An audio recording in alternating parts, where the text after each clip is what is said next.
Hi guys! So ngayon, this is the day na dadali namin si Ponpon sa vet. So, ayan siya guys, nakakaawa na kasi siya. Ayan. Siya guys, so na-video ko siya kahapon. Hindi na siya makalakad. So, dali natin siya sa vet para makonsulta natin siya kung ano yung nararamdaman niya sa katawan niya or makakalakad pa ba siya ulit. So we'll see guys. Guys, si J Ford yung magbibit-bit kay Ponpon. Kaawa talaga. Pa-admit na ta ha? Okay, na. Baho na kay kang angso. So, oy, baya. Nakalibang pagbi sa green. Ah, nakalibang siya. Hindi kalibang. Kasi tulid anak ko, pero kakapiko. Nawa na, mura na ka na. Wala itong kuwan mo Matindag ka na pag-ano. Saan mo yung pagdala? Ano? Ano sa dana niya eh. Yung pagsapigan amin.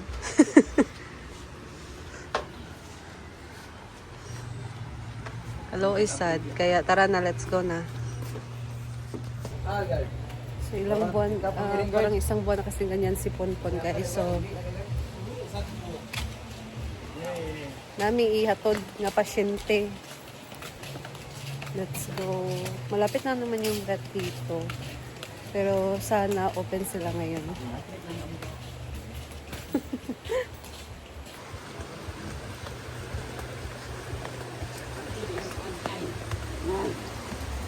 So, itong pusa na to guys, si Ponpon, siya yung always nakatabi ni Madam pag matulog si Madam dati, nung hindi pa siya nagkaganyan.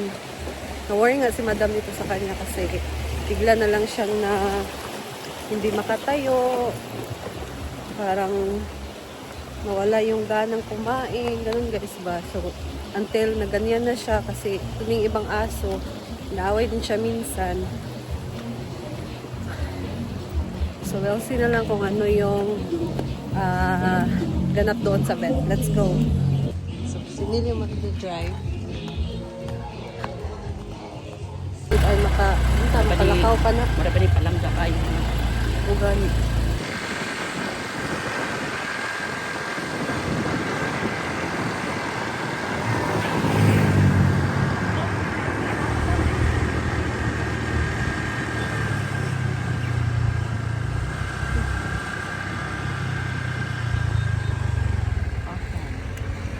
Open po siya.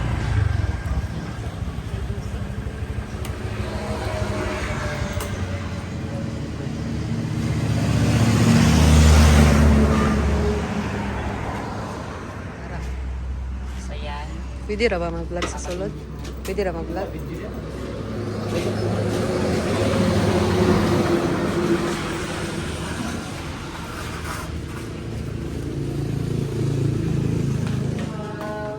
Buntag.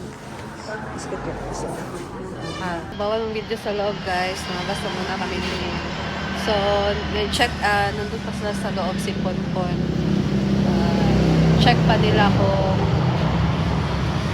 ano lang siya guys, parang consultation pa lang siya. So, tinanong kami kung, diba, papayag ba kami for laboratories and hindi pa kasi nila masabi kung ano talaga yung sakit niya.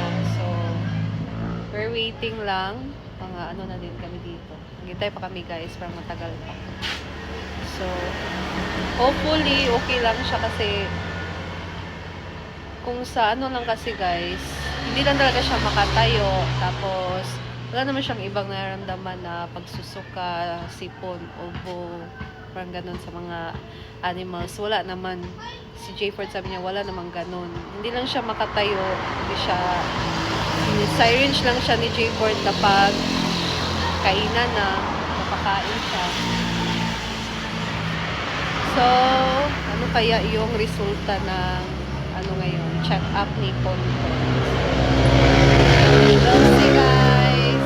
Waiting lang kami. Hopefully okay lang siya and magiging okay na siya.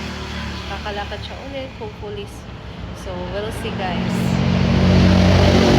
And update ko kayo sa bayad dito sa consultation guys is 450. consultation pa lang yan.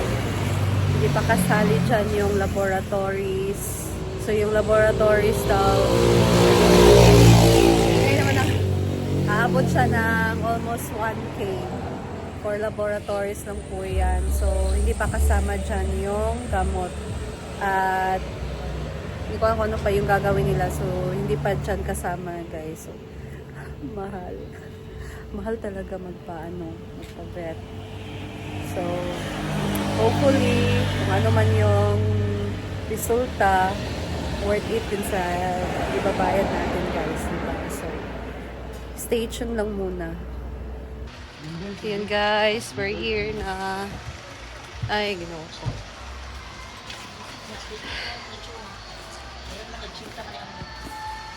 Ayan na si Ponpon.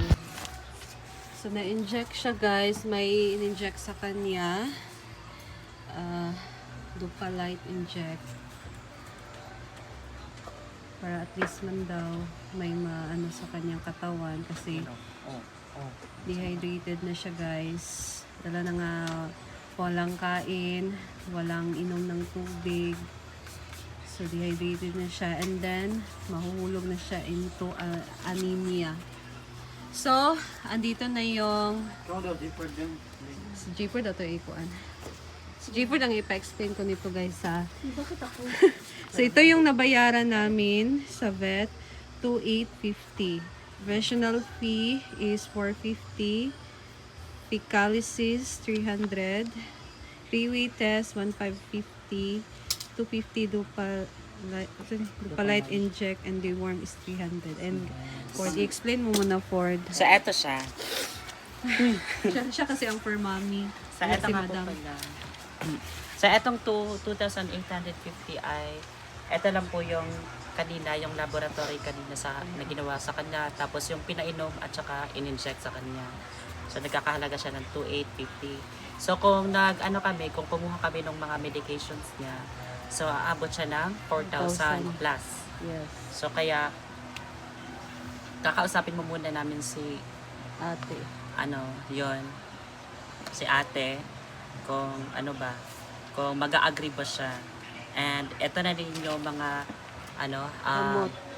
kung kung kukuha man kami ng mga medications ni Ponpon ay, ito yung mga tawag dito, directions kung paano siya ipapainom, kung ilang beses sa isang araw, at saka kung hanggang kailan ipapainom yung mga, Gamot. yung mga gamot na to.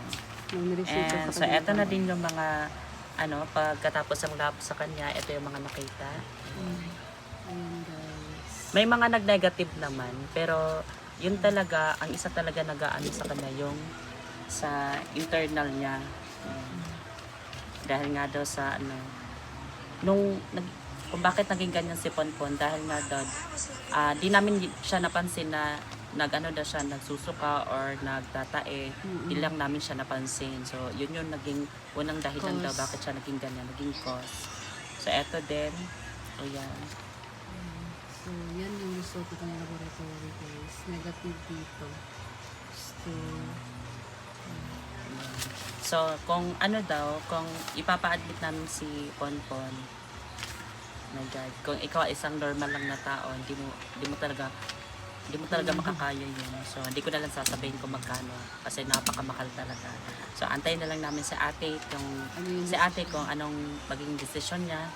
And si Ate Simple Amore na lang yung magsasabi sa kanya kung magkano yung prices ng medications kung kukunin na. Pero yung status ni Ponpon nasa... Yung status niya ay lang talaga siya. Kung makakasurvive man siya is maganda yun. Pero yung buhay niya talaga is 50-50. Yeah. Ganun talaga. Kasi hindi na talaga, makakaano naman siya, makakagain naman siya ng parang babalik yung lakas niya, pero hindi yung 100% 100% na makaya kasi ng katawan niya. nasa katawan na talaga daw niya, sa ilalim na yung diradamdam niya. So, pero naman, kung mag-okay si ate sa ating medication, so yun yung ipapaano natin siya ng pa gamot. Ponpon. And baka naman, Hopefully, sana. Gagaling mag- siya. kahit naman, kahit yung ano kamay lang siya, niya. gagapang lang, okay na yun. Basta bumalik lang yung katawan niya, tapos kakain, Kakain na siya. babalik yung ganin niyang kumain. By the yun way, lang. sa pagkain, yung sabi Yun daw, yung in-offer sa atin ng vet na nasa front desk ay yung liver, liver. na ipapablend para Oo. magkaroon ng protein yung katawan niya kasi ayan, sa itsura ni Ponpon. So, napaka-payat na niya and kailangan niya ng protein daw sa kanyang katawan and bukas bibili din tayo ng dextrose para sa kanyang katawan kasi na siya, dehydrate na siya. Yan. So, kailangan natin painumin siya and kahit kung pwedeng maging okay lang siya. Thank you, So, yan Ford.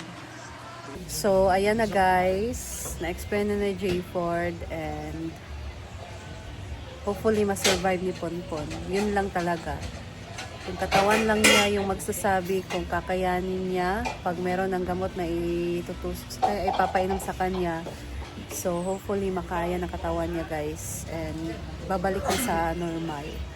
So, that's all lang muna for now. And ayun na sila. Kain ng mga stuff dito guys. So, thank you so much for watching guys. Thank you ate. So, we'll see na lang. And ingat po tayong lahat. God bless you all.